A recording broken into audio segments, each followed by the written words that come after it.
Hey guys, welcome to another Shadows over Innistrad limited review video. I'm Hone, and every time a new set comes out, I post a series of limited review videos each day, one each day, from the day the set is fully spoiled until the pre-release, and we're in the middle of that right now. I've posted the list of best commons and uncommons for both white and black, and now we've moved on to blue.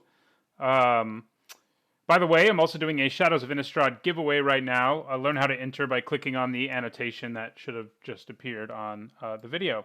Anyway, onto the cards. First, we'll start with the card that I think is the best blue uncommon. I have to admit I had a very hard time deciding what the best blue uncommon was, and it's for good reasons, at least good reasons if you like to play blue. Blue is incredibly deep and very strong uncommons, but we'll talk about more of those other uncommons in a moment. But the one I concluded was the best from my perspective, at least, having not actually played the set yet.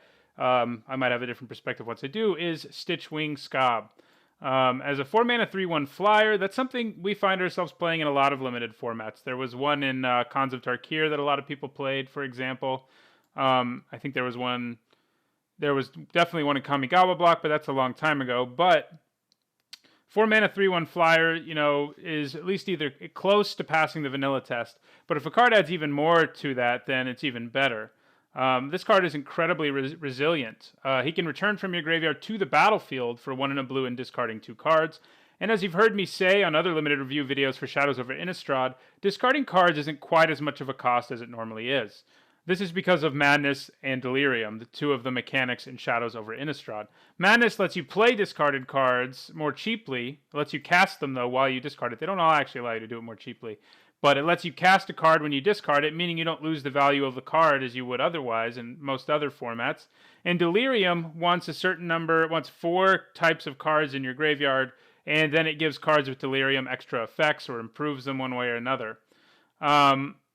And that's something the Scob can help you do. The other thing is there is a certain amount of self-milling in the format, and Stitchwing Scob can come back even after he gets milled. And when you're only paying 2 mana and discarding 2 cards, especially if they're like a land and a card with Madness, you feel pretty good about getting him back onto the battlefield, which, yes, he comes directly to the battlefield, and that's what makes him so strong. However, like I said, I struggled to pick the best uncommon for blue in this set. And as such, I have several others I want to talk about, which isn't normally what I do in these videos. Usually, it's maybe a couple more uncommons. Here, I think we have 4 more to discuss, at least very quickly, that I think are all very good cards. And like you can see, like I said, blue is very deep this time around, at least at uncommon. Granted, this image here looks like far more cards than it really is, because 3 of the cards are flip cards, or double-faced cards, I guess is the technical term. That said, though, I think any of these cards is a solid contender for best blue uncommon, and I wouldn't be surprised if after playing the format some, if I find one of these cards, at minimum, to be better than the Stitchwing Scob, who admittedly is very good. So I'll go ahead and talk about each of these cards very quickly. Aberrant Researcher, who you see in the upper left, is a card that transforms, obviously. And it's a 4-mana 3/2 flyer, so Cloud Manta, something we've had recently. On top of that, he mills your library, which to some degree can be a good thing, again, because of Delirium. And as soon as he hits an instant or sorcery spell, he transforms into a 5/4 flyer, which is much, much more difficult for an opponent to deal with. You do need to have a deck that's probably more of a control deck and has several instants and sorcery spells to really pull off Aberrant Researcher, but it's a very strong card that, as a 4-mana 3/2, most blue decks, with flying that is, most blue decks would probably play anyway, and it has a little bit of an upside.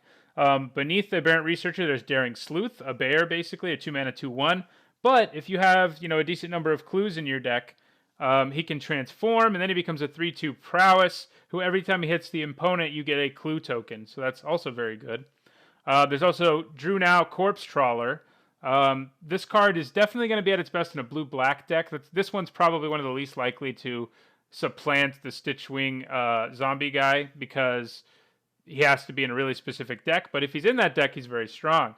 Even outside of that deck, if you happen to be able to splash black, he's strong, because he himself is a zombie, and he makes a 2/2 black zombie, and then for 2 and a black, you can make either one of those zombies trade, 1-for-1 with things, and that's pretty strong.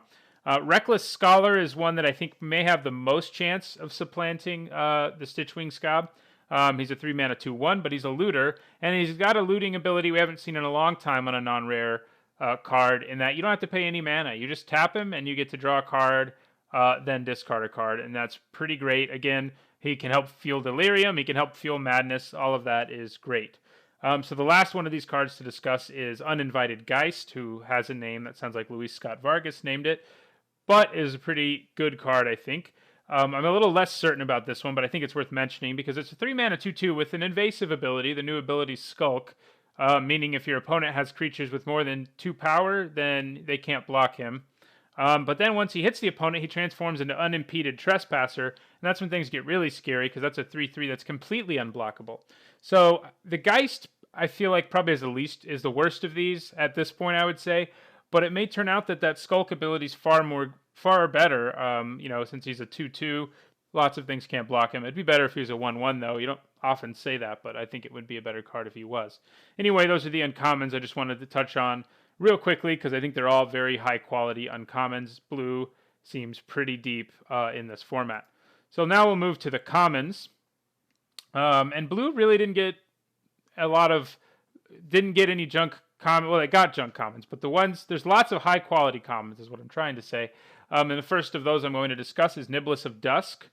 It's basically a functional reprint of Jeskai Windscout, who was a pretty solid common back in Khans of Tarkir.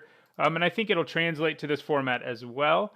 It has prowess, it has flying. Those are both lines of text you like to see, especially together. And so the Niblis of Dusk can get in for nice amounts of damage while being a nice efficient creature.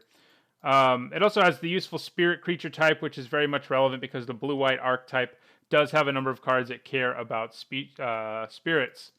At number 2, we have Stitched Mangler, a very powerful common, I think, which shows you that number 1 must be really good. We had Frostlinks back in Magic 2015, and it was one of the best commons in the set. It was a 3-mana 2/2 who taps down a creature and it doesn't untap during the opponent's next untap step. Stitched Mangler gets 1 more toughness, but it also enters the battlefield tapped, which seems to be a new zombie flavor thing they've added lately. Several zombies seem to come into play tapped. But yeah, I mean, it passes the vanilla test and it has a very strong ability that can, either buy you time or more, what you'd prefer more often is make it so you can swing for a lot more damage than you would have been able to anyway. He's also a zombie, and that's relevant in the blue-black decks, which is the archetype of which is zombies. So, if Stitched Mangler isn't the best common, what do I think is the best common in blue? I think it's Sleep Paralysis. For 4 mana, it can deal with basically any creature effectively. When I first read the card, I thought it was just a functional reprint of Dehydration and underrated it. But unlike Dehydration, it taps the creature you put it on, and that makes it a lot stronger than it would have otherwise been.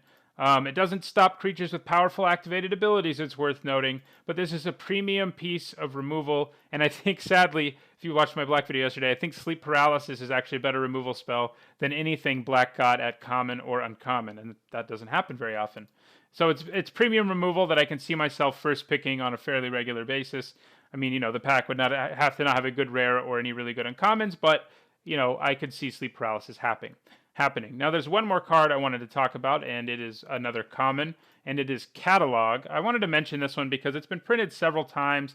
In the past, it's always been a fairly solid card, especially in like a control deck. But in this set, I think it's one of the better commons. It may not, it didn't quite make my top 3, but I think it's quite good. By the time I've played a few drafts, maybe it'll make it into the top 3 after I see sort of how it goes. But what makes it better in this format is something I've said numerous times, and both of those things are Madness and Delirium.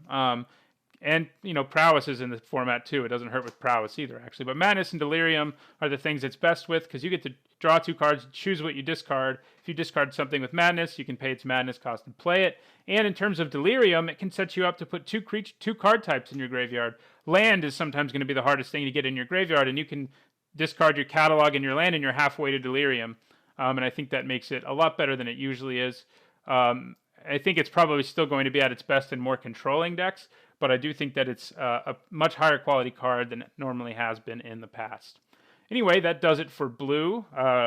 Tomorrow I'll be back with the best commons and uncommons in red. Thanks for watching, and don't forget to like, comment, and subscribe.